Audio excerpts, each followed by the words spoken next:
Olá, chegando para mais um podcast Pode Falar. Meu convidado de hoje, uma figura muito conhecida na cidade de Catalão. Ele é médico oftalmologista, já atua há 17 anos nesta área, formado pela Universidade Federal do Triângulo Mineiro, médico oftalmologista, especializado em catarata e retina. Senhoras e senhores, a partir de agora comigo no podcast Pode Falar, Rodrigo Neto, doutor Rodrigo Neto, nos honra com a sua visita aqui no nosso podcast. Seja bem-vindo. Uma alegria recebê-lo, doutor. Tudo bem? Bom dia, Návio. Muito obrigado aí pelo convite e é um prazer estar aqui para poder conversar com a sua audiência aí. Pois é, a gente já tem um contato de algum tempo, né? E é uma alegria estar recebendo você aqui. E a proposta desse podcast é mostrar profissionais das mais diversas áreas, e você já há tanto tempo atuando aí nessa área da oftalmologia. Primeira coisa, como é que foi a formação e por que da escolha da oftalmologia? Eu fico sempre pensando, são tantas especialidades, por que da escolha para ir para essa área da oftalmologia, doutor Rodrigo? Bom, o fato de eu ter escolhido medicina tem um pouco a ver com meu pai, que era médico. O meu pai era o doutor Abadio, né, médico, trabalhou aqui há muitos anos em Catalão e era apaixonado com a medicina e acabou passando um pouco disso para nós, né? E aí, dentro do curso de medicina, você tem contato com várias áreas. E quando você tem algum tipo de problema pessoal de saúde e você se aprofunda naquilo, a chance de você apaixonar é grande. Mas o meu contato com a oftalmologia foi porque eu usava óculos quando pequeno. Desde os 8 anos de idade eu precisava usar óculos. E eu tinha uma miopia que era um pouquinho alta e eu não me conformava de usar óculos. Chega mais próximo aqui. E aí eu não me conformava de usar óculos. E por causa disso, durante o curso de medicina, um professor meu, que também era meu oftalmologista, um dia falou: Rodrigo, você não quer parar de usar óculos? Tem uma cirurgia refrativa agora, e é uma cirurgia que a taxa de sucesso dela é muito alta e você é um paciente que dá para fazer tranquilamente. Aí eu falei: eu quero, claro, parar de usar óculos.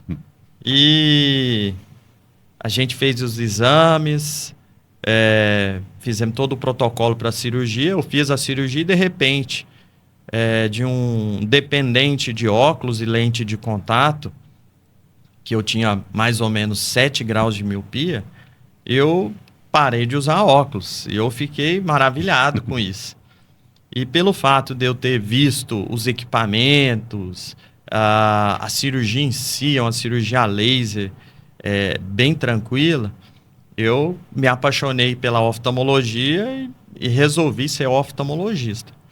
E é uma especialidade que eu abracei e que eu sou apaixonado com a oftalmologia. Eu amo o que eu faço. E quando um paciente chega querendo tirar os óculos, parar de usar os óculos, claro que eu identifico essa dor porque eu tive ela, né? E aí a gente tem várias opções, mas cada paciente tem uma história, cada paciente tem um caso a ser analisado, mas a gente tem várias opções aí para poder atender. E assim, a oftalmologia hoje, para você fazer ela, você tem que gostar realmente, porque é uma especialidade que demanda muito investimento. Então, são muitos aparelhos. Os aparelhos normalmente são todos importados, não são baratos, são caros. Então, você está o tempo inteiro pensando assim, ou eu compro um mais novo aparelho, ou eu faço algum investimento pessoal. Não, vamos comprar aparelho que é melhor. E aí a gente hoje tem aqui, trabalha em Catalão com uma clínica que a gente tem bastante recurso para oferecer. Mas a minha escolha da oftalmologia vem da minha dor de um dia querer parar de usar óculos. É isso. A gente vai falar sobre vários assuntos, está na pauta aqui, inclusive, né, doutor Abadio, aqui, que é o pai do Rodrigo. E eu já vou entrar nessa pauta aqui agora, então, doutor Rodrigo, te perguntando o seguinte: como é que você se sente quando o nome do seu pai é colocado aqui em Catalão, naquela galeria dos principais médicos que já atuaram aqui, colocando ele junto com o doutor Lamartine, junto com o doutor William, junto com o pai do Jardel, doutor Jamil e tantos outros médicos, e o seu pai figura. Qual que é o seu sentimento em saber dessa história, desse legado que seu pai deixou? Bom, assim, eu tenho muito orgulho da história do meu pai. Eu tenho muito orgulho aqui do que ele construiu aqui na cidade, né? Meu pai, ele não é de Catalão, ele é de Uberaba. De Uberaba. E a história do meu pai, como ele veio parar aqui na cidade de Catalão, ela é uma história que tem muito a ver com a história da medicina de Catalão. Porque aqui em Catalão, o Hospital Nasser Fayad antes era, há muitos anos atrás, aí vamos falar aí final da década de 60, começo da década de 1970. Você tinha o Dr. Jamil e o Dr. William Fayad, que eram os donos do Hospital Nasser Fayad. E o Dr. William, ele era o médico cirurgião. Do Hospital Nasser Fayad. E por uma fatalidade, aos 42 anos, se não me engano, o Dr. William teve uma parada cardíaca e faleceu. E no que ele faleceu, o Hospital Nasser Fayad ficou sem o cirurgião, tendo só o Dr. Jamil como clínico geral. E aí o Dr. Jamil precisava trazer um médico cirurgião para assumir a parte de cirurgia do Hospital Nasser Fayad. E na época existiu o Dr. Jaci Neto, pai do Mauro Neto. Uhum. E o Dr. Jaci, ele morava em Brasília e tinha se não me engano, um laboratório de análises clínicas lá em Brasília. E a filha do Dr. Jaci, a doutora Heloísa, que é médica em Brasília até hoje, a doutora Heloísa estava fazendo residência no Hospital de Base de Brasília. E aí o Dr. Jaci falou com a Heloísa, a filha dele, falou: tem algum médico que está formando agora em cirurgia geral e que seja muito bom, competente e que talvez tenha a possibilidade de vir para Catalão? E aí a Heloísa falou: olha, tem o Abadio, que é de Uberaba, está aqui, é um excelente cirurgião, todo mundo comenta. E eu não sei se ele vai ficar em Brasília, se ele vai para Uberaba, o que ele pretende fazer. E aí o Dr. Jaci foi conversar com meu pai. E o Dr. Jaci, além de tudo, era um político. E ele sabia conversar e convencer as pessoas. Verdade. E aí o Dr. Jaci fez uma proposta para o meu pai de vir aqui em Catalão trabalhar durante um mês nas férias dele. Porque ele tinha uma proposta de montar a UTI do Hospital de Base em Brasília, meu pai. E aí o Dr. Jaci falou: olha, vamos fazer o seguinte, nas suas férias você vem para Catalão, você vai trabalhar, vai ganhar dinheiro, vai conhecer uma cidade, terminou as férias, se você gostar você fica, se você não gostar, você volta para Brasília e segue o seu caminho.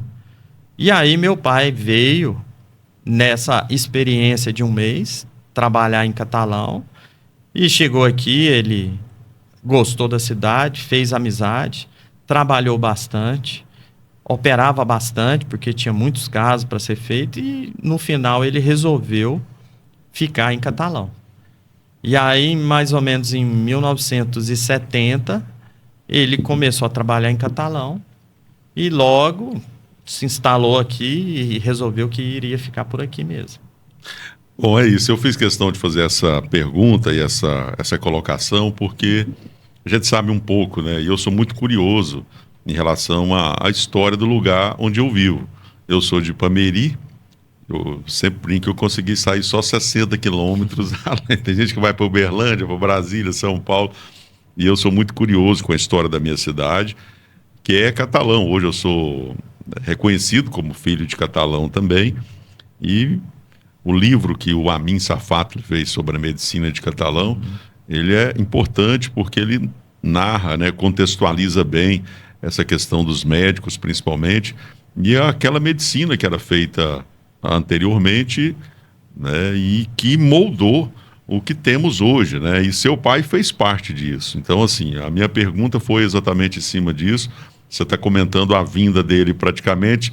Se a gente fosse falar, poderíamos fazer um podcast só para falar do seu pai, né, o Rodrigo? Porque ele tem muita história. Eu, recentemente, né, fiz aqui a reinauguração, né, da Unimed, que levou o nome dele. E o porquê disso? Porque ele é um dos fundadores também da Unimed, né? A Unimed de Catalão, ela foi fundada no começo de 1980 pelo meu pai, o Dr. Abadio, e o Dr. Joaquim Ferreira.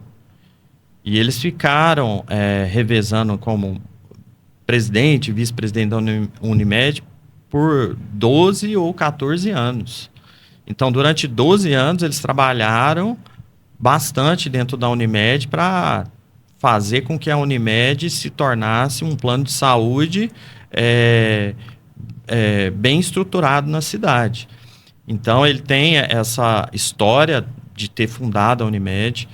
Ele também trabalhou como médico do trabalho nas minerações, na década de 80 também. Eles chegaram a montar um plano de saúde voltado para as mineradoras. Foi ele ou foi um outro grupo? Não, a Unimed, o embrião da Unimed foi como ele trabalhava nas mineradoras. Isso. E conversando dentro das mineradoras, elas falaram que tinha interesse em fazer um plano de saúde para os funcionários, funcionários, e aí teve o embrião. Num determinado momento, o Dr. William Safatli, do Hospital São Nicolau, montou um plano de saúde chamado Plano Amigo, que funcionou, acho que por alguns anos, e depois acabou sendo incorporado pela Unimed, né? Muito provavelmente por causa de problemas, assim, vamos falar assim, financeiros da época, porque não é fácil você manter um plano de saúde. É verdade, né? Ele é um... Vem uma pandemia, muda tudo. Tudo, E aquele dia, na inauguração, eu conversei até com o Dr. Joaquim, lá ele fez uma fala, todos lembrando da importância do Dr. Abadio, e falando exatamente dessas dificuldades, porque às vezes as pessoas veem o que é a Unimed hoje, né, imagina que isso está aí pronto e começou assim, já está assim, mas é uma história de 40 anos, e tem uma história interessante, do pé de manga lá, né? Que você deve saber também, né? Que tudo começou e as reuniões eram ali meio que debaixo de um pé de manga. Debaixo do pé de manga, e no final do ano tinha um churrasco debaixo desse pé de manga.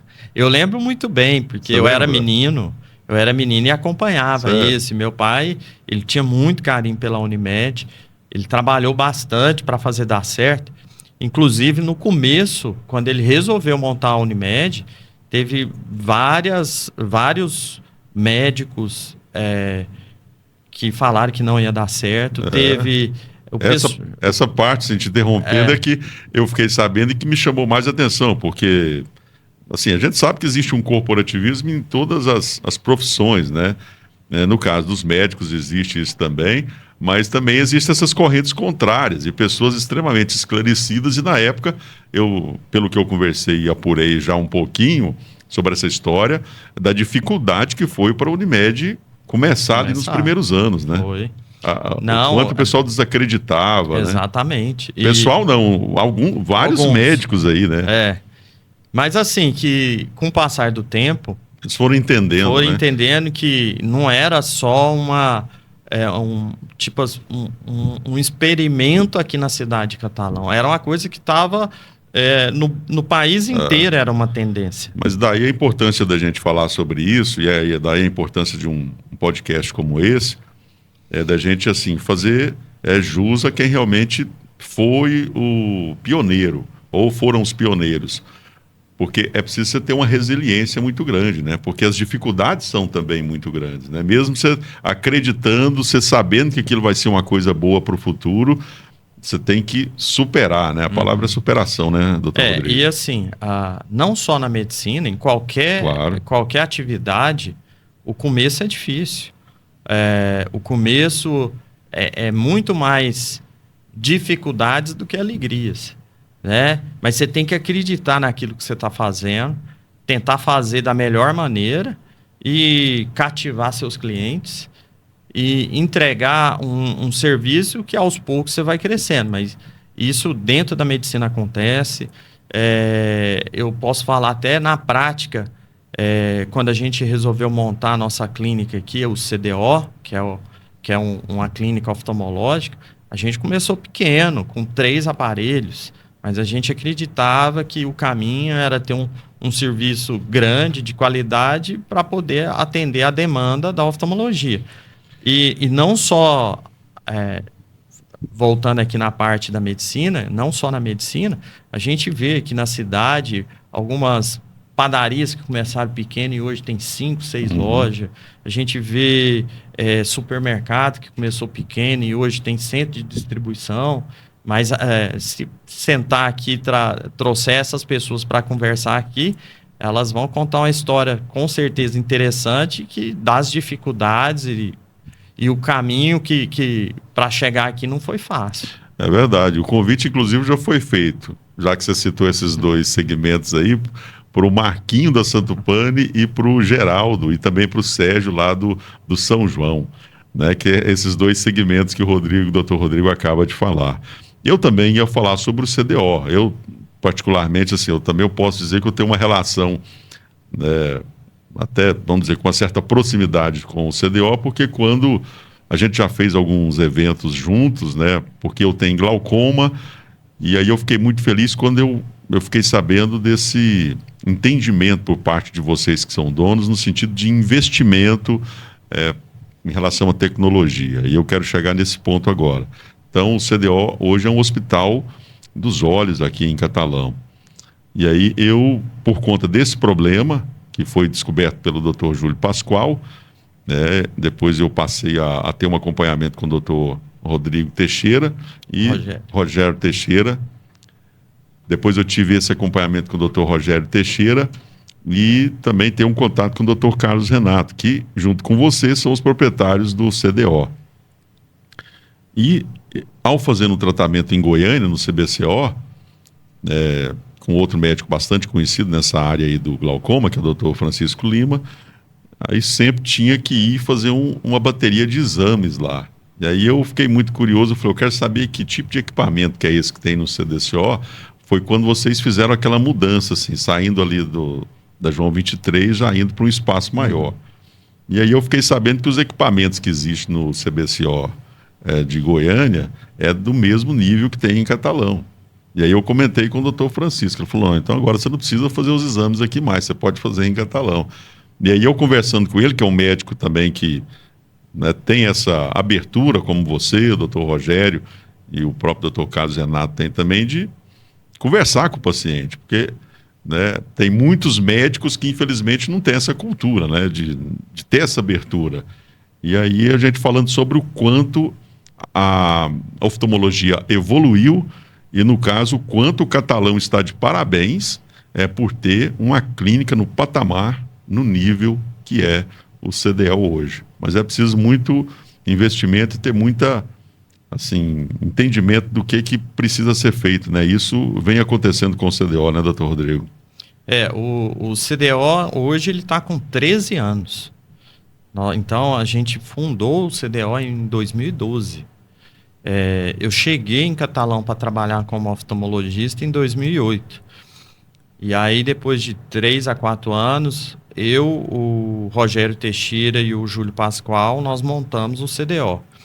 2 anos depois, o Carlos Renato se juntou, no grupo e também passou a ser dono do CDO. Mas assim, a gente começou pequeno, aos poucos fomos comprando mais equipamento, crescendo. Chegou um momento que teve que fazer uma mudança, porque a gente não tinha mais estrutura, não comportava mais. A gente tinha um centro cirúrgico num lugar, um centro de especialidade de exames em oftalmologia em outro, e cada um tinha seu consultório em outro. Foi quando, em 2019, a gente achou um lugar para poder montar o CDO e começamos uma obra que demorou 1 ano e meio até ficar pronta. E em agosto de 2021 a gente passou a atender no atual endereço que é hoje. E aí a gente denomina um hospital oftalmológico porque é um local que você consegue fazer consulta oftalmológica, exames e cirurgias num só local. E o nosso centro cirúrgico só faz cirurgias oftalmológicas. Então lá a gente é voltado. Nós temos consciência que a gente não consegue resolver 100% dos casos. Um ou outro caso, muitas vezes a gente precisa mandar para fora, mas no geral a gente tem uma resolutividade de 97%, vamos falar assim. Uhum.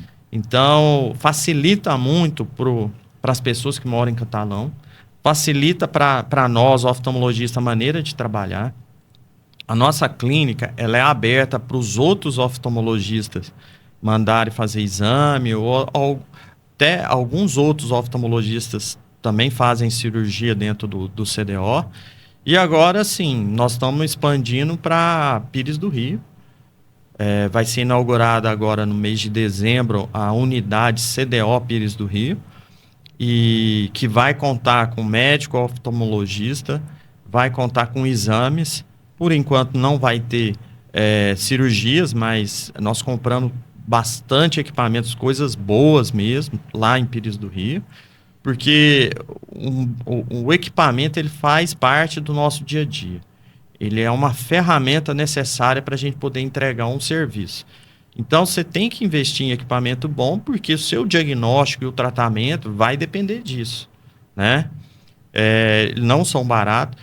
E voltando aí o que você comentou do CBCO, eu cheguei a fazer a minha especialização em retina, quando eu fiz em Goiânia, foi também dentro do CBCO junto com o Dr. Marcos Ávila, que é um dos grandes nomes na retina do Brasil. E tem o Dr. Francisco também, que é um grande nome do glaucoma no Brasil. E aí eu tive esse contato com eles, e lá eu vi o tanto que é importante você ter uma estrutura boa, equipamento bom e equipe boa. Isso faz muita diferença no resultado, na percepção. Hoje a gente tem até uma demanda de aumentar um pouco mais, porque tem hora que a clínica e acaba afetando um pouco a qualidade do atendimento. A gente tem consciência disso, estamos trabalhando para poder aumentar e melhorar, mas nada acontece na velocidade que a gente quer, né? Mas logo a gente vai conseguir resolver isso. É isso. Penso que o que é mais importante, né, é assim, quem está à frente do negócio, né, ter essa consciência e principalmente ter essa visão de que você hoje está dentro de uma estrutura, dentro de uma conjuntura, mas já está olhando para frente, né? Porque é assim que a coisa funciona. Se imaginarmos o CDO quando vocês começarem o que tem hoje, a gente já imagina o salto, mas a gente sabe que também a cidade está crescendo, e vocês não estão restritos apenas a Catalão, nós estamos falando de uma macro região, né? Onde se comporta em torno de 10 a 15 cidades. Então, assim, é preciso ter essa atenção. Mas vamos lá, o doutor Rodrigo, você é especialista em retina e também catarata. A catarata hoje é talvez uma das doenças assim, mais comentadas, e ela se dá exatamente pelo processo de envelhecimento do ser humano? Sim, a catarata, ela faz parte do envelhecimento do cristalino do olho. E todo mundo vai ter catarata, certo? A catarata, ela vai acometer acima dos 55 anos praticamente todo mundo. É claro que algumas pessoas vão ter uma catarata mais cedo, outras mais tarde. Existe catarata que ela foi criada por algum outro tipo de problema, tipo um trauma, ou uma cirurgia anterior, ou uma infecção que deu no olho, né? Mas a grande maioria das pessoas vai desenvolver o que a gente chama de catarata senil, que é a catarata relacionada à idade mesmo.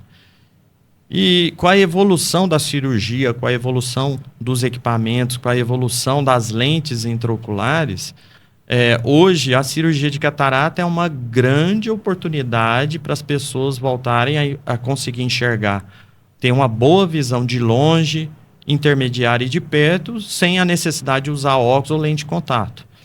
Existem as lentes importadas multifocais, trifocais, que te entregam uma visão assim espetacular, tanto para longe quanto para perto. Ou seja, quem já passou dos 40 anos sabe que, mesmo que você tenha uma ótima visão para longe, depois dos 40 anos você começa a ter uma dificuldade para perto. Tá? Esse é um outro problema chamado presbiopia, que é a dificuldade de acomodação do cristalino. Enfim, é um músculo que é responsável pela visão de perto e que ele começa a perder a força. Por isso até que a gente chama vista cansada. E depois dos 40 anos, você sempre precisar colocar um óculos para enxergar um celular, ou um cardápio, ou um papel, incomoda muito, né? E quando você faz uma cirurgia de catarata e coloca uma lente mais moderna, que seja multifocal, você, além de enxergar de longe, passa a enxergar de perto também. A tecnologia está permitindo isso então, né? Exatamente. Então, eu sempre falo que, hoje em dia, a gente não tem que olhar para a catarata como um problema. A gente tem que, talvez, olhar ela como uma solução de um problema. Uhum. Em relação aos principais sintomas, né, essa é a pergunta tradicional que as pessoas, às vezes, assim, já tem gente que até sabe, mas a gente tem que perguntar, porque nunca é demais a gente, né, trazer essa informação. Quais seriam? A catarata senil, ela é uma catarata que você começa a desenvolver ela aos poucos e você tem hora que não vai perceber que a sua visão está caindo. Você começa a perceber que a sua visão está piorando aos poucos e muitas vezes você chega lá até achando assim que o problema não é catarata. E aí, quando é feito o exame e é visto a catarata, você mostra para o paciente que ele já não consegue ter uma visão de 100%. E muitas vezes ele só percebe isso quando ele vai renovar a carteira de motorista. Uhum. Que aí ele vai renovar a carteira de motorista, chega lá, não consegue passar no exame, procura o oftalmologista e a gente faz o diagnóstico da catarata e propõe o tratamento. A catarata, felizmente, ela não é um problema que você precisa resolver assim de imediato. Você consegue, é uma cirurgia eletiva, ou seja, você consegue se organizar para fazer ela, tá? E aí, normalmente, a pessoa com diagnóstico de catarata, ela demora 1 a 2 anos até ela resolver fazer a cirurgia. Porque no início ela leva um susto e acha que é um pouco exagerado o diagnóstico. E aí, conforme a catarata vai evoluindo, ele vai perdendo a visão dele, vai diminuindo e ele percebe que chegou o momento de fazer a cirurgia. Tem algo que pode acelerar a catarata? Tem. Ou isso varia de organismo para organismo, mas existe algo que pode acelerar esse processo no ser humano, no corpo do ser humano? A catarata, principalmente quem usa colírio à base de corticoide. O colírio à base de corticoide, ele acelera muito o desenvolvimento da catarata. Outra coisa, o diabético mal controlado. Se o diabético está mal controlado, ele evolui a catarata mais rápido. Tanto é que o diabético, quando ele está com a glicemia muito alta, um dos sintomas é a visão embaçada, tá? Porque no processo o cristalino, ele vai absorvendo água e aí ele fica inchado, vamos falar assim. E aí a visão fica bem comprometida. Tem algumas infecções também que pode causar, tipo uveíte pela toxoplasmose, também é comum. ela agiliza o processo da catarata. E o trauma, né? Você tomar uma bolada no olho, uma pancada, pode favorecer o aparecimento da catarata também. Pois é, em relação a ela ser evitada, é o cuidado geral, então. A catarata, na verdade, você não vai conseguir evitá-la. Hoje, Uhum. não existe nenhum tratamento ou um colírio que você use e vai evitar de ter catarata. O que acontece é que algumas pessoas demoram mais a desenvolver e a ter a baixa da visão. E aí a gente escuta muita história. Eu tinha uma avó que enxergava bem. Só que assim, o questionamento que eu faço é se ela fez exame e o médico falou que ela não tinha catarata. Porque muitas vezes ela tinha catarata, mas era uma catarata que de alguma maneira não atrapalhava tanto e acabou que ela não precisou fazer a cirurgia e passou essa vida sem a cirurgia. Mas se for num médico, qualquer pessoa com 70 anos que for num médico e fizer um exame, vai constar catarata. E aquela pergunta clássica também, catarata cega.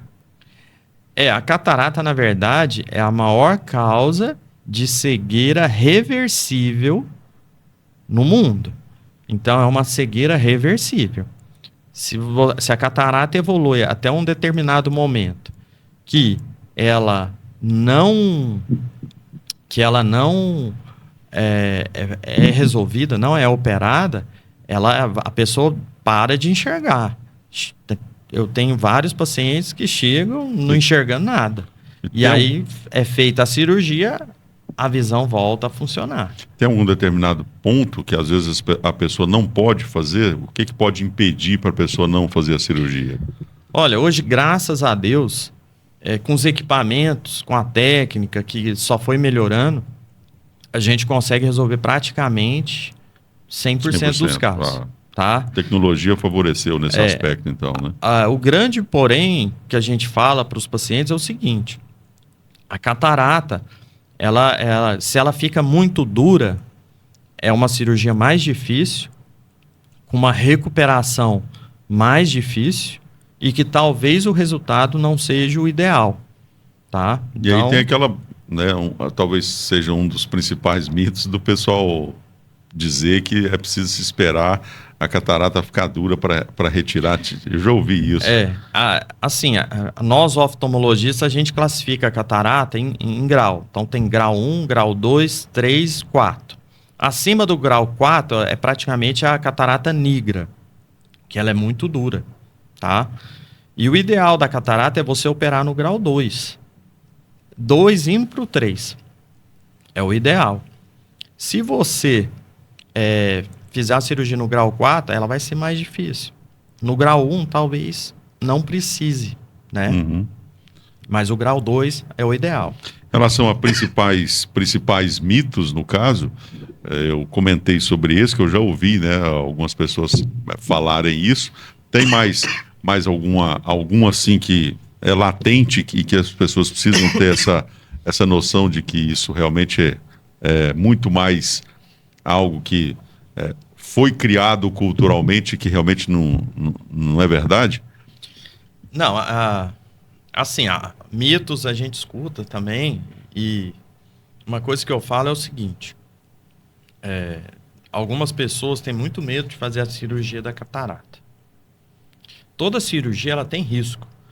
A cirurgia da catarata ela também tem risco. Mas você poder fazer a cirurgia e ganhar qualidade de visão, isso é um benefício muito grande. E o engraçado é que as pessoas não contam, na maioria das vezes, o sucesso. Gosta só de contar os casos que aconteceu de uma pessoa que foi operar e perdeu a visão. Tá?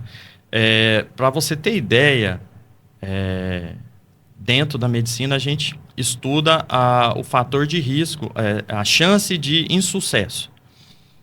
Da catarata, um insucesso a cada 30 mil cirurgias, basicamente. É bem pequeno, né, pela proporção, né?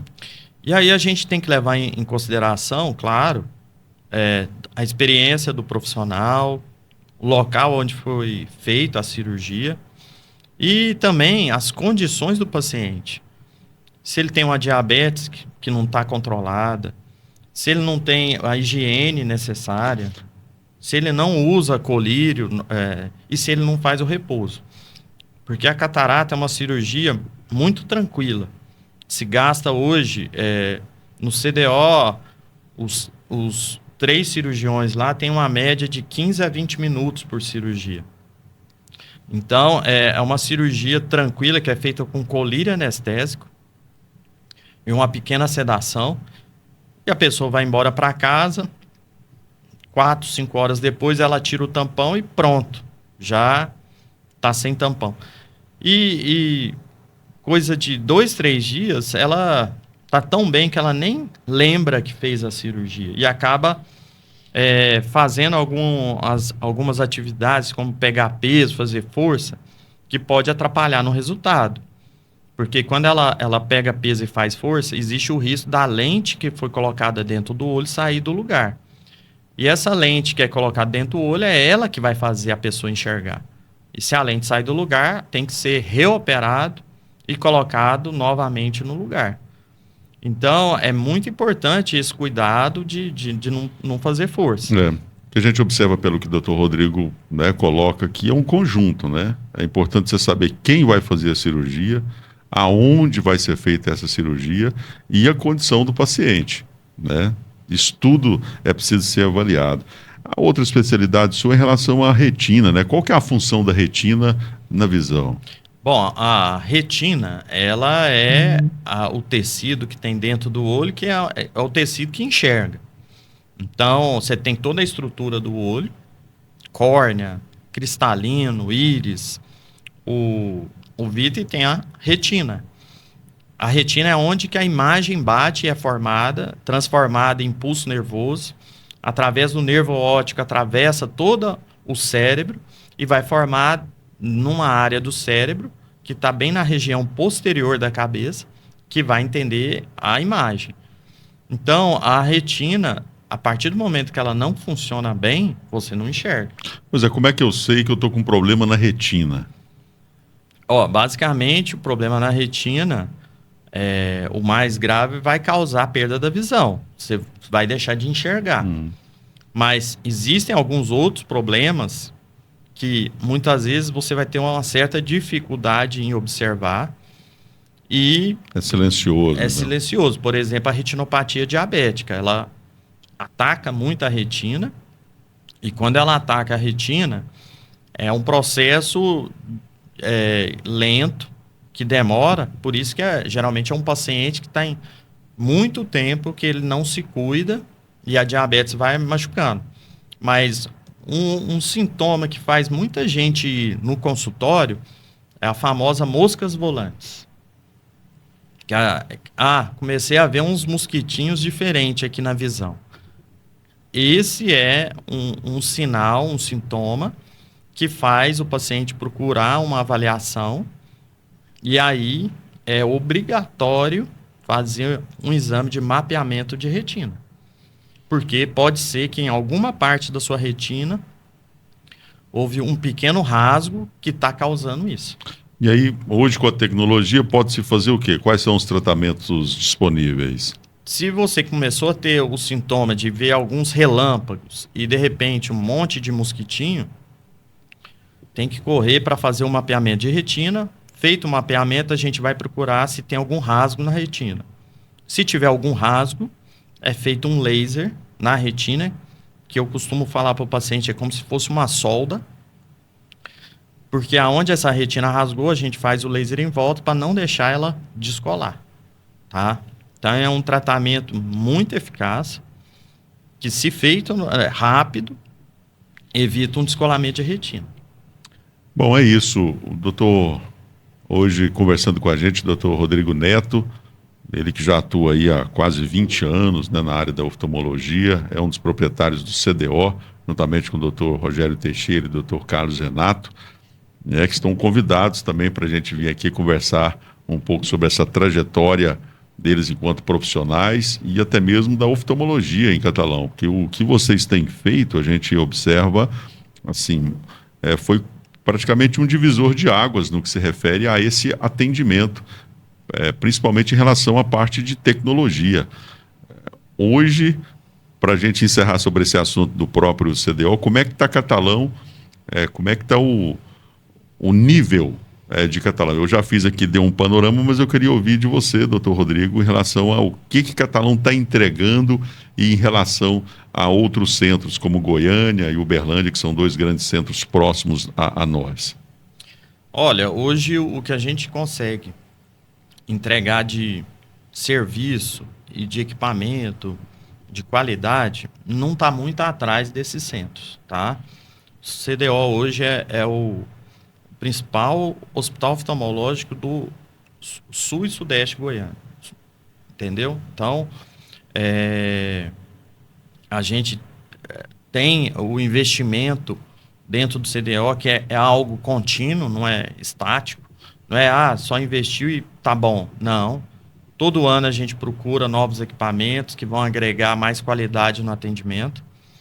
E assim, a cidade de Catalão, se você investir e entregar qualidade, ela responde positivamente. O seu, o seu trabalho ele é reconhecido com o quê? Com mais gente querendo, te procurando. Então, não só na oftalmologia, a gente também vê alguns outros especialidades aqui dentro de Catalão que também estão crescendo. Tá? Tem a parte de imagem, que cresceu bastante. Evoluiu bem, né? Que eu saiba também, a parte de ortopedia está evoluindo. A parte de cardiologia evoluiu bastante. Então, é uma cidade que, se você quer morar aqui, trabalhar e ter sucesso, basta você trabalhar com afinco e investir. Investindo, você vai ter o retorno. Bom, é isso. O doutor Rodrigo acaba de colocar algo aqui, porque Catalão hoje a gente já pode considerar também como uma cidade que tem um polo de saúde, a gente pode considerar pelo nível que temos aqui nos 3 hospitais, que é a Santa Casa, o São Nicolau e o Nasser Fayad. E agora com esse hospital regional, que vai se transformar aí muito em breve, inclusive eu tenho ouvido aí o passarinho tem dito que vai ser inaugurado de vez com os atendimentos já muito em breve, lá um hospital universitário. Que representa isso para Catalão como um todo e como é que agora a sua visão em relação à medicina como um todo? Como é que você tem visto esse momento que vive a medicina no Brasil e Catalão especificamente? Olha, a medicina, vou falar aqui de Catalão, que é onde eu conheço bem, né? Vamos lá, a Unimed, quando ela foi fundada, ela tinha 8 médicos cooperados.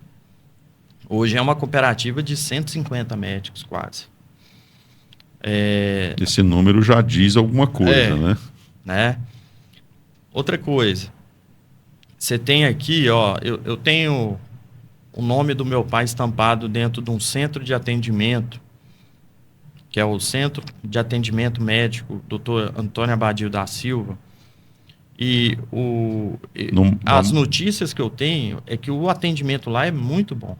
Eu já estive lá, já precisei, já fui atendido lá, e realmente isso se comprova. Nós estamos falando do CAN, que fica lá no Maria Amélia, né? Isso.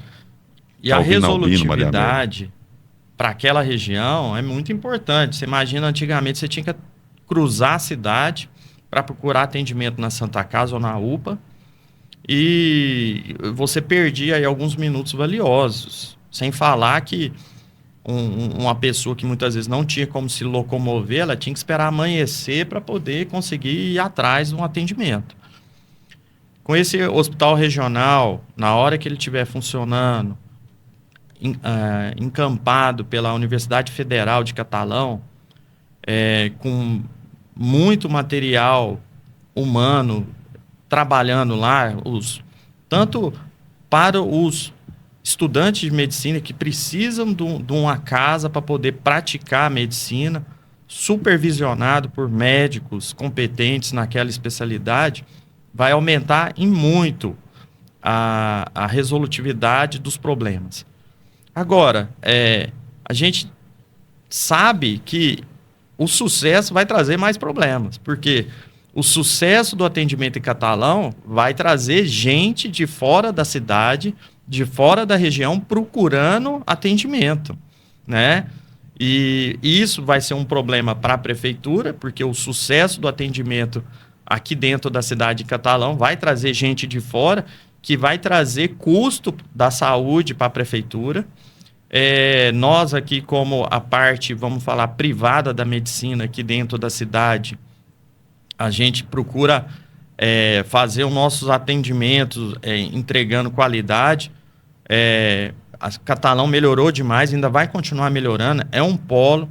Cada vez mais você vai ter a necessidade de não sair de Catalão, você vai conseguir resolver aqui dentro seus problemas, e isso é qualidade de vida para toda a população, né?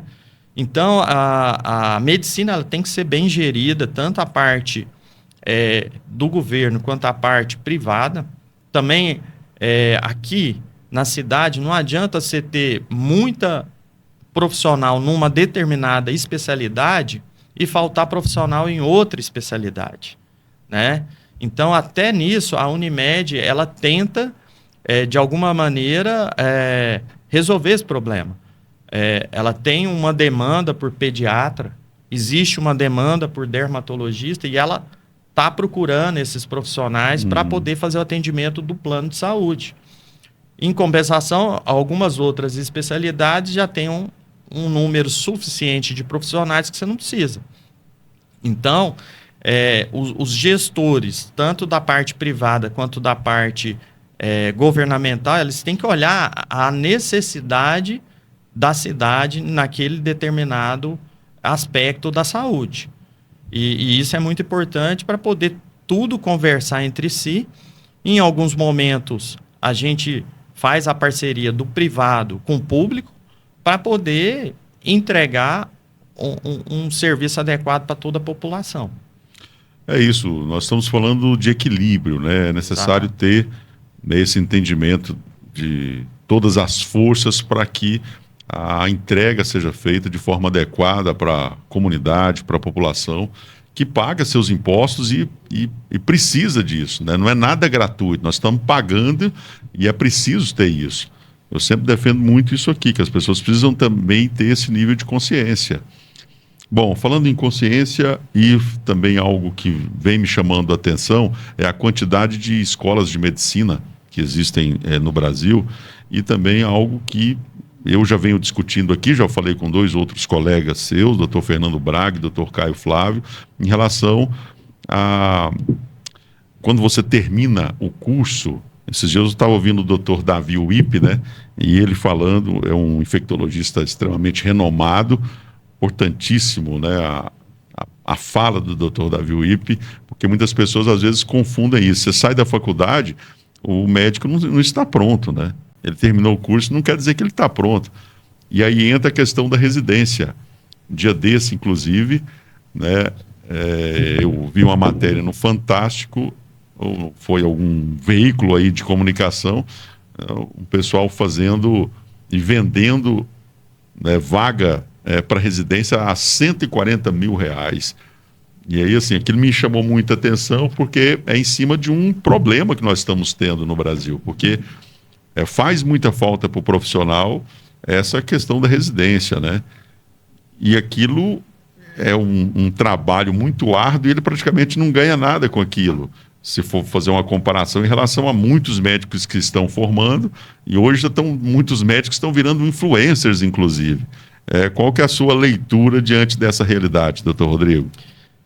Isso aí é um problema do mundo moderno, né? Os influencers. Mas, assim, tem aqueles que realmente são bons e realmente falam, sabem o que estão falando e têm experiência para falar. Mas, enfim, vamos falar aqui dessa parte das escolas de medicina. Tem médico no Brasil você tem alguns centros que tem bastante profissional e tem alguns outros locais que tem baixo número de profissionais, né? Por exemplo, você vai para a Amazônia, para o Pará, para aquela região norte, a dificuldade médica é imensa. Mas a dificuldade é imensa porque não existe estrutura. Não adianta você colocar um médico num lugar que não tem estrutura nenhuma, só com papel e uma caneta na mão. Ele não vai resolver, tá? E aí, existe uma política de querer abrir uma quantidade enorme de escolas de medicina, porque a ideia seria, vamos formar uma quantidade enorme de médico que vai baratear o serviço de saúde e vai atender todos os locais. Só que acontece que não adianta você formar médico que não tem qualidade para o atendimento. Pior do que não ter médico é ter um médico que vai fazer coisa errada para a sua saúde. E isso é uma briga. Eu já participei, eu já fui conselheiro do CRM do estado de Goiás, e essa era uma demanda que a quantidade de escolas abrindo que vão formar péssimos médicos, isso é um fato. Isso é uma realidade. É uma realidade. Você tem muito médico ruim que sai aí para a rua querendo trabalhar e ganhar dinheiro, mas não está nem azul com as consequências, não tem a responsabilidade do que está fazendo. E pior que isso, ele sabe que ele não tem a prática necessária. Porque dentro do curso de medicina, você tem 6 anos que é passado dentro da escola de medicina, mas a prática mesmo é no último ano. E a prática acontece naquelas escolas que possuem um hospital para poder dar ao aluno a condição de praticar a medicina supervisionado. Isso também é muito importante. Não adianta uma escola de medicina que faz um convênio com uma cidade pequena e dentro dessa cidade pequena coloca lá os estudantes de medicina para atender num postinho de saúde sem supervisão de um médico gabaritado.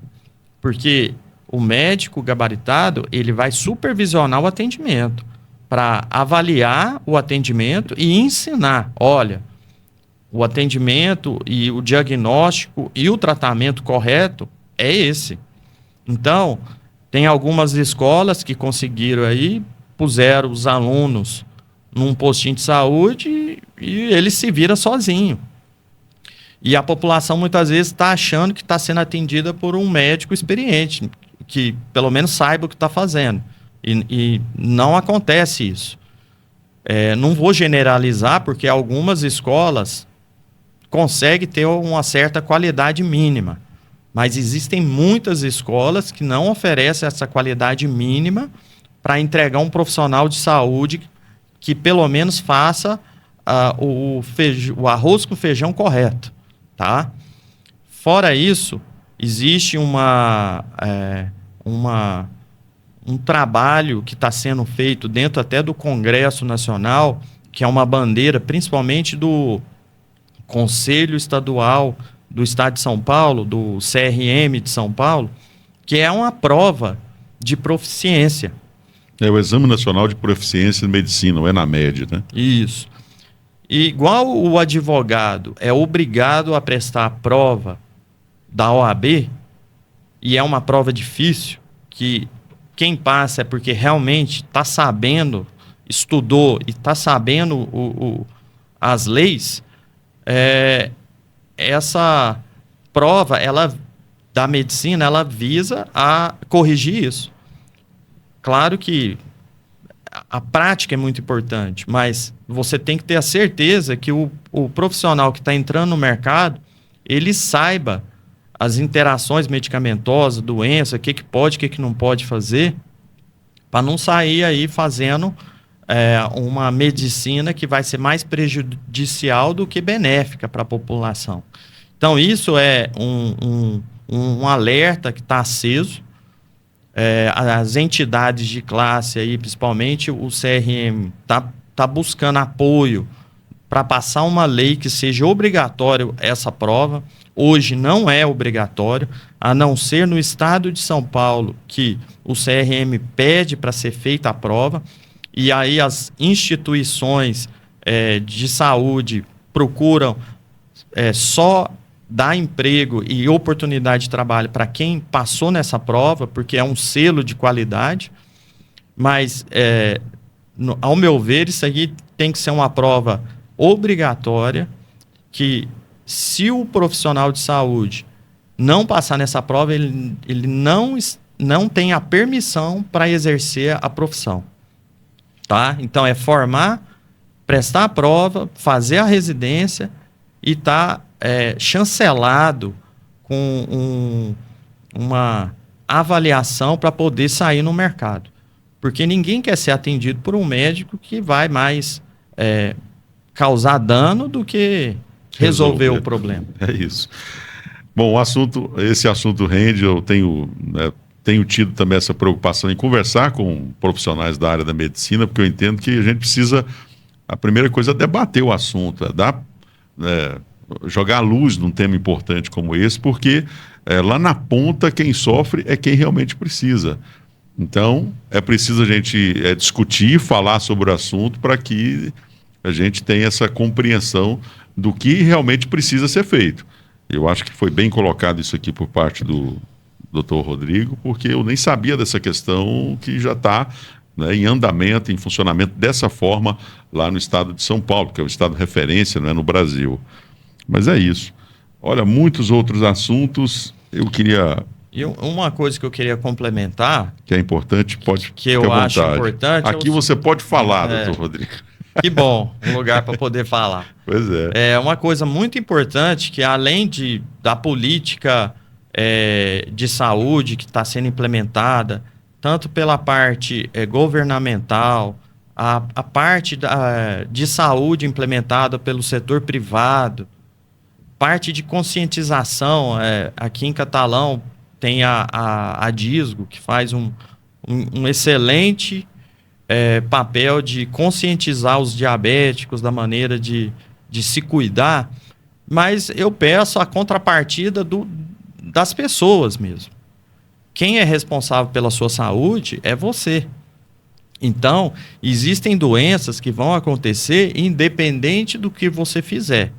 Se você faz tudo certinho ou não, você pode ter a infelicidade de desenvolver uma doença. Mas existem muitas doenças que são relacionadas ao seu estilo de vida. Então, as pessoas têm que procurar ter muito mais consciência disso e fazer a parte dela. Ou seja, a gente sabe que obesidade não é bom para a saúde, a gente sabe que o exercício físico é bom para a saúde, a ingestão em excesso de açúcares não é bom para a saúde, e o que mais me espanta é pessoas novas aí, garotada que começa a fumar, né? A gente tem os fumantes de antigamente que começaram a fumar numa época que se dizia até que o cigarro fazia bem. E aí essas pessoas, ainda assim, depois de 40 anos fumando, resolveram parar de fumar. Agora, o que não é admissível é um jovem que dentro da sua família é colocado que cigarro faz mal, que o cigarro eletrônico faz mal, e o indivíduo começa a fumar sabendo que isso é prejudicial pelo pulmão. E quando a gente é jovem, a gente não imagina que um dia vai chegar a hora de pagar essa conta. E essa conta uma hora chega. Então, não só para os jovens, mas para todas as pessoas que entendam e comecem a colocar na sua vida hábitos saudáveis. Isso aí é uma poupança. Isso aí é um investimento na sua saúde futura. Especificamente sobre a saúde ocular, o que eu posso fazer para manter uma qualidade boa e também evitar, por mais que geneticamente, isso, como foi bem colocado aqui, bem explanado, pelo Dr. Rodrigo, isso inevitavelmente vai pode estar acontecendo com todos nós. Mas o que eu tenho que fazer do mesmo jeito que você falou, essa questão aí da atividade física, de uma boa alimentação e para a saúde dos olhos, o que é importante? O que pode ser feito? Bom, para a saúde ocular, o principal é você fazer uma consulta oftalmológica, pelo menos uma vez a cada 2 anos, para você saber como é que está as suas condições visuais, né? Tem muito problema visual que ele só vai ser diagnosticado e verificado dentro de um consultório médico. A gente tem um problema muito sério nos jovens, que é o ceratocone, né? Que o ceratocone é quando a córnea começa a ficar, a gente fala pontuda, e basicamente o grande fator de risco aí são jovens que têm rinite alérgica e coçam muito o olho. Então é muito importante, quem tem essa condição de alergia ocular e alergia tipo rinite, procurar um oftalmologista para avaliar isso.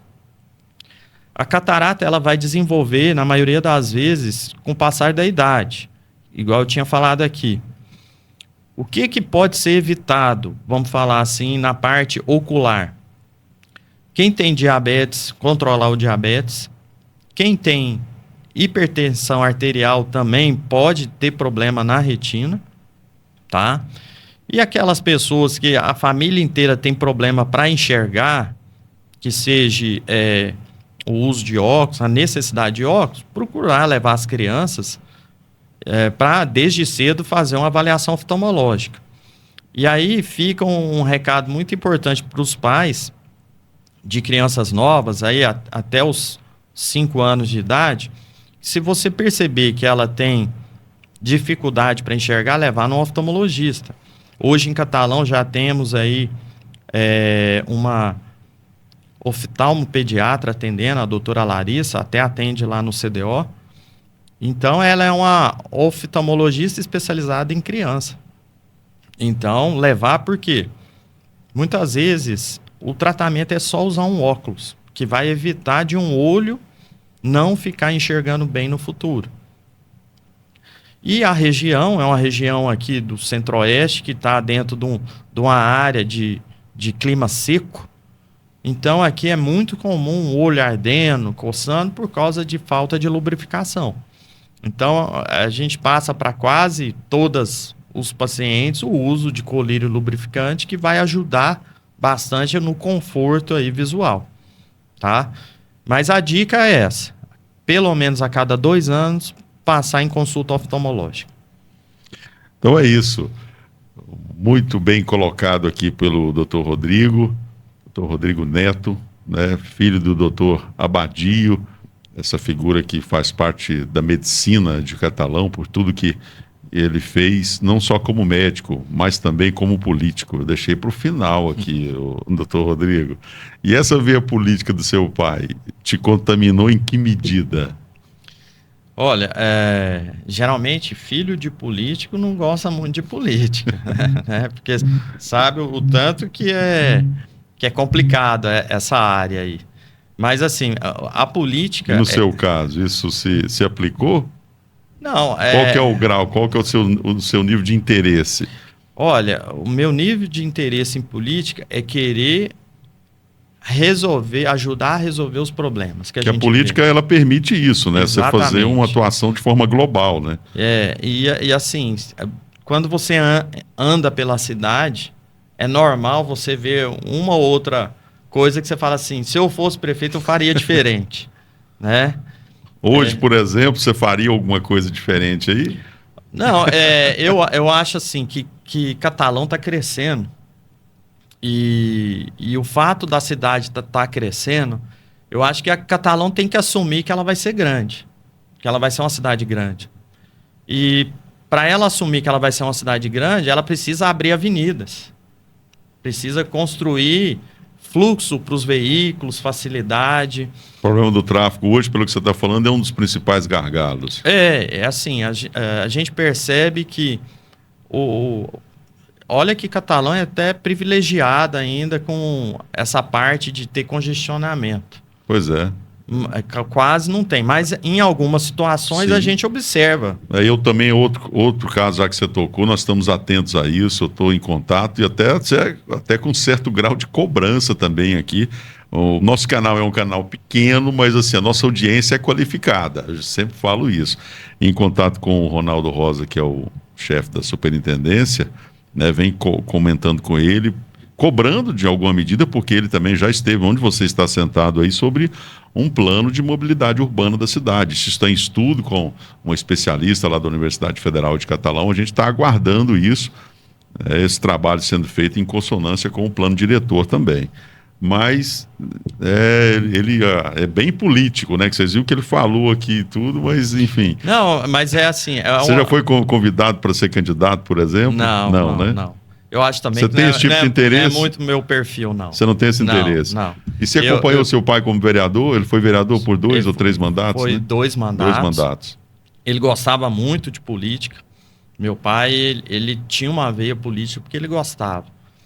E o último cargo dele foi secretário de saúde durante a gestão do Jardel Seba, prefeito. Infelizmente, ele não pôde fazer muita coisa. Mas o grande intuito dele de secretário era tentar ajudar, que naquela época a saúde da cidade estava com um problema muito sério, e também ajudar a faculdade de medicina a existir.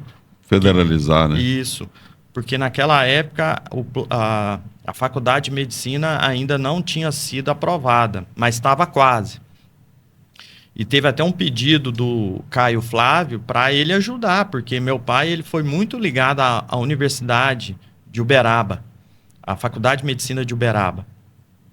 E ele trabalhou na Faculdade de Medicina de Uberaba durante 20 anos. E ele tinha um interesse muito grande em fazer acontecer a Faculdade de Medicina aqui na cidade de Catalão.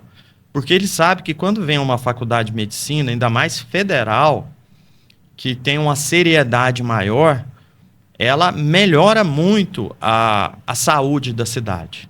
A gente vai notar isso agora que estão começando a formar as primeiras turmas de medicina, e com esse hospital regional que vai abrigar a faculdade de medicina, ele está sendo encampado pela faculdade de medicina, a gente vai ver uma melhora muito grande na saúde. Eu já falei que o CAN está exercendo uma atividade digna de aplauso, resolvendo o problema e sendo elogiada por quem utiliza. Lá tem o Dr. Fernando Martins, que é o médico, o diretor técnico lá, e eu tenho muito contato com ele. Ele me fala que realmente o negócio lá está indo bem. Claro que tem dificuldades, mas meu pai, como político, ele sempre olhou essa parte aí de melhora da saúde, né? E pelo que você está falando, eu até dei o meu próprio depoimento, porque já utilizei o serviço lá, está fazendo jus à memória, né, e o nome que seu pai deixou aqui pelo serviço prestado aqui em Catalão, né, Rodrigo? Isso. A gente fica feliz, tem o nome dele na Unimed, que traz essa lembrança dele ter sido um dos fundadores. Tem lá a homenagem que foi feita pelo prefeito Adib, colocando o nome dele lá, que a gente acha que foi uma bela homenagem, ainda mais por o nome dele estar num lugar que funciona e que entrega qualidade. A gente fica muito feliz por isso. A atual administração do Belomar manteve funcionando bem, e isso é muito importante. Não basta só inaugurar a obra de saúde, o mais importante é fazer ela funcionar, né? E aqui, na minha parte, como cidadão mesmo, não como médico, mas como cidadão do dia a dia, eu só acho que de imediato poderia ser feito no trânsito, a gente ter mais fiscalização no trânsito. A gente percebe e vê no dia a dia aí das ruas que tem muita gente fazendo coisa errada no trânsito mesmo, e só vai educar e corrigir isso com fiscalização. Da mesma forma que você colocou, né, que a pessoa, né, ela tem que se auto-olhar, ela tem que se cuidar. O cidadão também tem que ter esse nível de consciência de que o trânsito, no fundo, somos todos nós, né? Eu preciso respeitar o direito do outro e principalmente o que determina, né, a legislação de trânsito. Bom, qual foi a pergunta que não foi feita e que você gostaria de responder, doutor Rodrigo? Olha, a pergunta que foi feita... Ou que não foi feita. Que não foi feita. E eu acho que de vez em quando a gente fica pensando... eu acho que se o Brasil vai conseguir melhorar. Doutor Rodrigo, corta aqui para mim. Aqui, o Alves Bueno. Vamos lá, ó. Doutor Rodrigo, o Brasil vai conseguir melhorar? Olha, o que eu enxergo é que o país, a gente não está numa situação muito boa, né? Eu acho assim, tem muita coisa, muito trabalho a ser feito e nada vem de graça. Tudo é fruto de muito trabalho. A gente só vai conseguir ter um país que a gente vai se orgulhar, que a gente vai poder viver bem, se todo mundo fizer sua parte, né?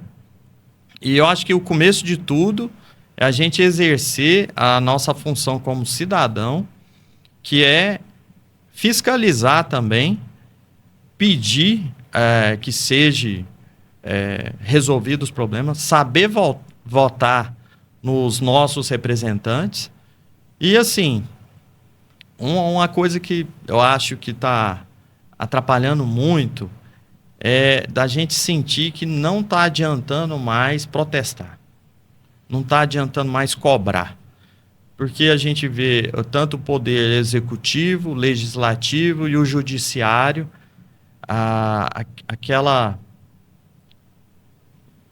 sensação de que está tudo contaminado por fisiologismo, ou seja, um só quer saber de fazer o que interessa para eles e levar vantagem. A gente vê cada vez mais benefícios para a classe política não ser apanhada pela lei.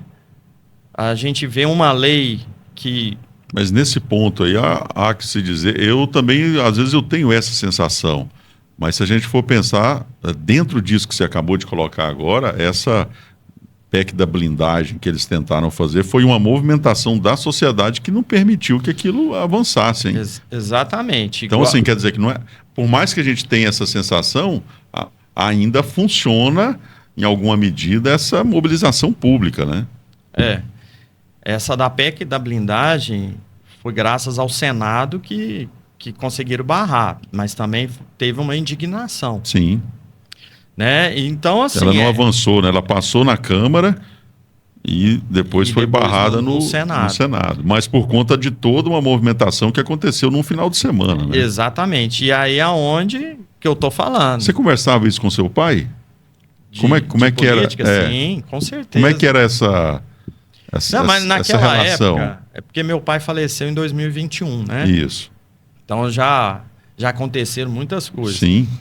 E aí é onde eu falo que a gente não pode perder a capacidade de protestar e de se indignar e gritar e cobrar as pessoas, é porque os dirigentes, é porque quando a gente grita e começa a mostrar a indignação, é onde que eles acabam recuando e deixando de passar.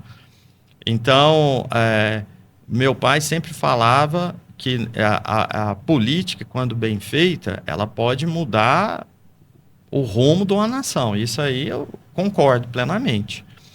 E a gente, na hora de votar, a gente tem que também não só votar no candidato, mas acompanhar o que ele está fazendo. É verdade. Não adianta a gente votar e esquecer de quem foi votado e não acompanhar isso. Pelo menos para na próxima vez que for votar novamente, não cometer o mesmo erro, né, de estar apoiando um representante que não vai estar fazendo o serviço da maneira que você queira. É verdade. Mas, assim, É muito importante a gente acompanhar e tentar fazer isso no mundo melhor. Mas a nossa parte é muito importante fazer como cidadão também. Sim. Também, a gente também, eu acredito muito que a gente tem que facilitar para as pessoas trabalharem, e o trabalho para as pessoas é muito importante, tanto na parte financeira, como também na parte de realização pessoal e evitar várias coisas. Então, que seja uma cidade ou um estado que cresça economicamente, ela vai trazer muito benefício para toda a população e qualidade de vida. E a cidade, para entregar mais serviços, para entregar mais hospitais, mais policiamento, tudo, ela necessita arrecadar mais dinheiro. E quanto mais rica ela fica, mais dinheiro ela vai ter para poder colocar esse dinheiro a serviço da população. É isso, o assunto rende, é um assunto que merece também discussão, e é importante a gente conversar com uma pessoa esclarecida como você, filho de político também, político que viveu momentos importantes aqui na história de Catalão. Eu tive a oportunidade de entrevistar seu pai, está guardado aqui nos nossos arquivos, não sei se eu já falei isso para você, que a gente tem um projeto de fazer um filme sobre a história do Eurípides Pereira Ferreira. E ele era vereador quando o Eurípides foi assassinado. E aí eu conversei com seu pai, fui lá na casa dele, ali na 20 de agosto, né, para a gente, quando completou 20 anos da morte, o crime prescreveu. Então eu tenho o depoimento dele aqui, né, e repentinamente, ali em 2021, foi quando ele faleceu, né, me bateu aquela sensação, tanto de coisas que a gente poderia ter conversado mais, mas assim, o foco era aquele. E aí, hoje, assim, a gente me vem, né? Como é que vocês, a família inteira, lidou com essa perda? Por quê? Porque Catalão também sentiu a perda do Dr. Abadio. E para vocês? Não, como filho, a minha perda foi gigantesca. Eu sou apaixonado no meu pai. Eu lembro dele todos os dias, e todo o carinho que eu recebi do meu pai, eu passo isso para o meu filho, porque o carinho que a gente recebe, a gente acaba passando para frente. Então, eu tenho uma ligação muito grande com meus 2 filhos. Eu tenho 2 filhos homens, um de 10 anos, outro de 6, é o João Marcelo e o Antônio Lourenço. E o tempo que eu posso ficar com eles, eu brinco com eles igual criança. Então, assim, eu tenho uma saudade enorme do meu pai. Ele, se não fosse a Covid, ele estava com a saúde muito boa, fazia caminhada, fazia pilates, gostava de ir na feira, gostava de ir no supermercado, as pessoas encontravam ele. Ele era uma pessoa que gostava de andar. Ter contato. De ter contato com outras pessoas. Ele adorava fazer compra de supermercado, feira, no Verdurão, nos açougues. E como médico, muita gente passou na mão dele, né? E hoje, dentro do meu consultório, várias pessoas chegam para mim e falam assim: eu fui paciente do seu pai e eu gostava muito dele. E eu sinto muito pela perda do seu pai. Isso eu escuto pelo menos 2 a 3 vezes por dia dentro do meu consultório. E eu falo que eu tento, me espelho nele. Tento ser uma pessoa boa igual ele foi. E infelizmente a pandemia atingiu o mundo inteiro, e não só lá em casa, várias pessoas aqui em Catalão morreram, muita gente também por causa da pandemia. Eu costumo dizer que foi uma época de guerra, parecia que a gente estava em guerra, né? Era a história de famílias aí que perderam 3, 4 membros da família, assim, em uma semana. Eu vi várias histórias. E foi devastador mesmo. Foi devastador. E só quem viveu e viu, e olha só, eu como médico, meu pai médico, a gente acaba tendo uma rede de contatos para poder ajudar. E meu pai, a gente ainda conseguiu transferir ele para um hospital muito bom lá em Brasília, conseguimos levar ele para lá, ser atendido. Ele tinha a melhor equipe à disposição dele lá para cuidar dele, e mesmo assim não foi possível salvá-lo. E eu fico pensando naquelas famílias que não tiveram essa oportunidade. A gente escuta histórias que a doença, o Covid acometeu meu pai, né, a cepa foi a Delta, que era a mais violenta delas. Que foi exatamente naquela época que a cidade de Manaus lá estava sofrendo horrores lá, que não tinha nem oxigênio para o pessoal. E lá, você imagina a pessoa, o SAMU teve o SAMU foi liberado o uso de morfina para aplicar no paciente para ele poder morrer em paz. Você imagina um negócio desse? Não tinha oxigênio para entregar para a pessoa poder respirar. A pessoa estava morrendo igual um peixe fora da água. E foi autorizado ao SAMU poder utilizar morfina só para poder dar uma paz para aquele indivíduo que estava partindo dessa maneira horrível.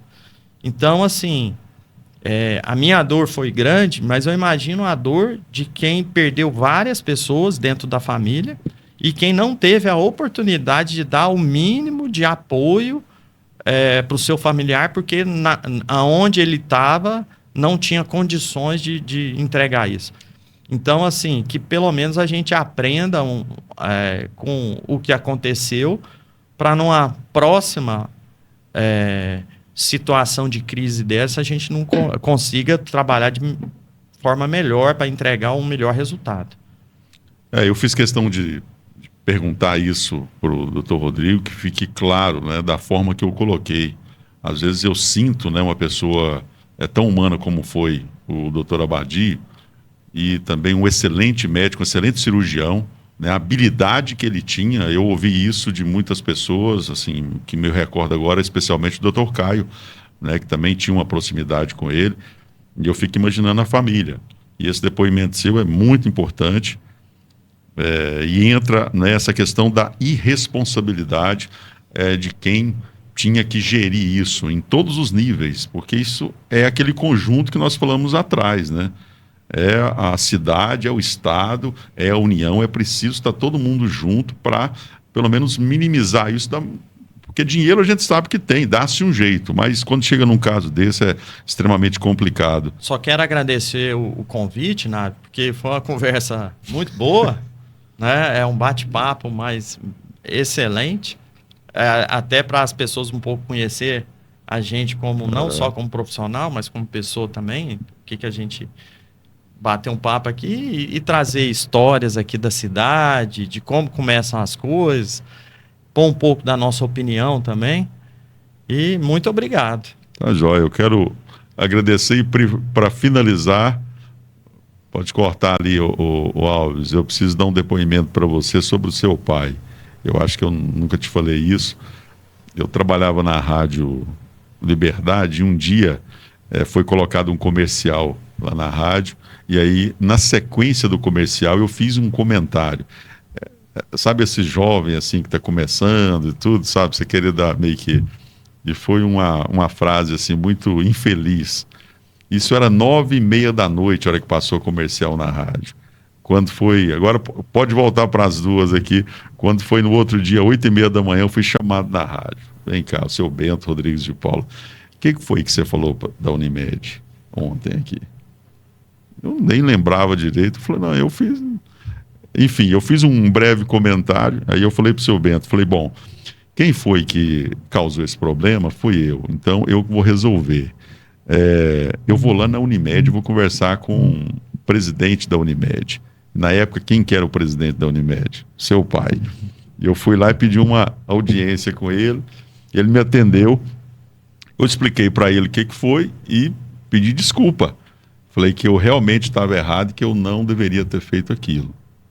E ele falou, não, tudo bem e tal, essa coisa toda. Saí, e aí eu fiquei com a impressão qual? Se fosse uma pessoa que E eu era bastante diferente do que eu sou hoje. Eu não sei se você sabe um pouco do meu histórico aqui, né, enquanto, né, até mesmo visualmente falando.